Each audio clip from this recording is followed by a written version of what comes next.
Эмин прошел более 50 курсов химиотерапии, 2 пересадки костного мозга и множество операций.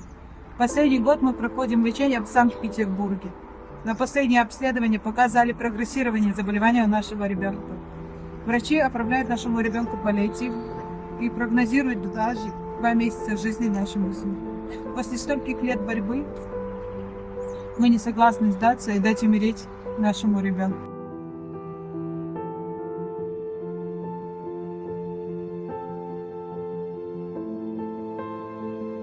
У нас есть 14 дней, чтобы оплатить и начать лечение в корейской клинике. Мы вынуждены обратиться за помощью к вам, за помощью спасти нашего ребенка и дать ему шанс на светлое будущее. Çok sağ olun.